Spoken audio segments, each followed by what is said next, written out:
By now, you've all probably heard about Donald Trump's plans to make some territorial acquisitions. Now, it seems to me like the extent to which this conversation unfolds is either progressives on the left saying that this will never happen, it's impossible, or conservatives on the right just sort of blindly nodding along, not really thinking too much about it. So today, I want to try to make a little bit more of a unique type of video in which we really take a look at the entire situation and try to understand what all of this would look like if it were to actually happen. So with all of that being said, let's start to unpackage this whole idea of Trump's greater American empire.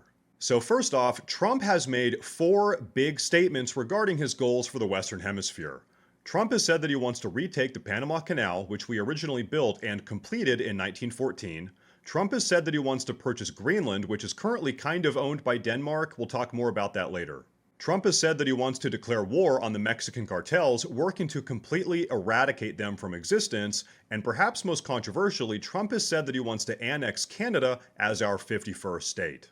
So what I want to do today in this video with you guys is go through each of these one by one to try to really understand what each of these things would mean if they were to really happen. So first off, let's listen to what Donald Trump has said about the Panama Canal and Greenland specifically. Greenland and the Panama Canal, so forth. Can you assure the world that as you try to get control of these areas, you are not going to use military or economic coercion? No. And can you tell us a little bit about what your plan is? Are you going to negotiate a new treaty? Are you going to ask the Canadians to hold a vote?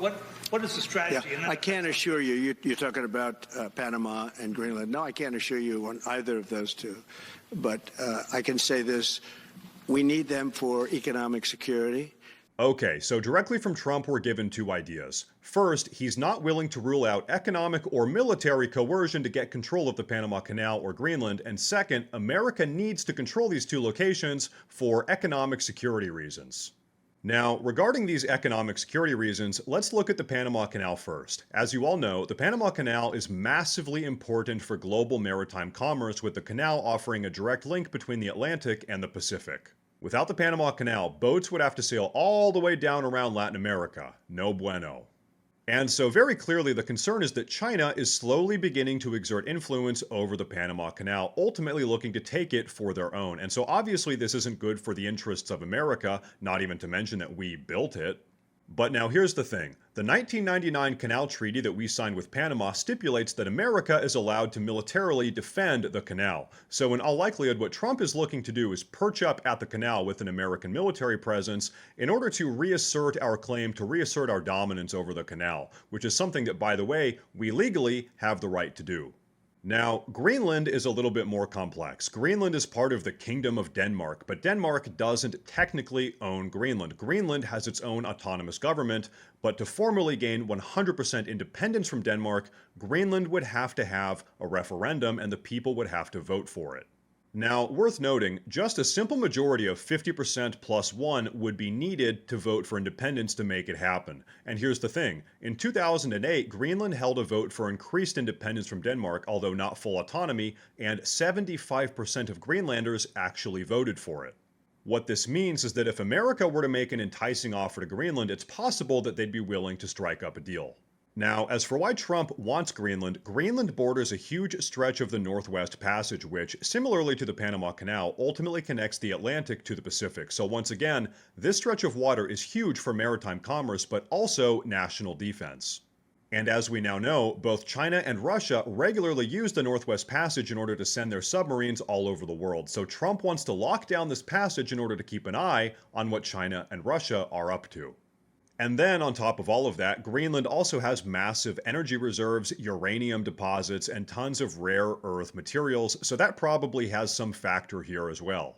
And now real quick, I do want to make a request of you guys. If you enjoy the videos, please consider subscribing because it actually helps a ton with combating the YouTube algorithm and helping make sure that my videos actually get put in front of you guys. But okay, we're going to talk a little bit more about Greenland later on in the video, but for the time being, let's move on and talk about the Mexican cartels. Check out what Donald Trump has had to say about them. When I am president, it will be the policy of the United States to take down the cartels, just as we took down ISIS and the ISIS caliphate, and just as, unlike the situation we're in today, we had a very, very strong border, the strongest border, in fact, in the history of our country. Furthermore, I will order the Department of Defense to make appropriate use of special forces, cyber warfare, and other overt and covert actions to inflict maximum damage on cartel leadership, infrastructure, and operations. I will designate the major cartels as foreign terrorist organizations. Okay, so Trump has sworn to take down the Mexican cartels just like we took down ISIS. And by the way, how did we take down ISIS? Well, pretty much lots of highly targeted strategic bombing campaigns. And he also says that he's willing to use special forces and cyber warfare in order to take out cartel leadership, infrastructure, and operations.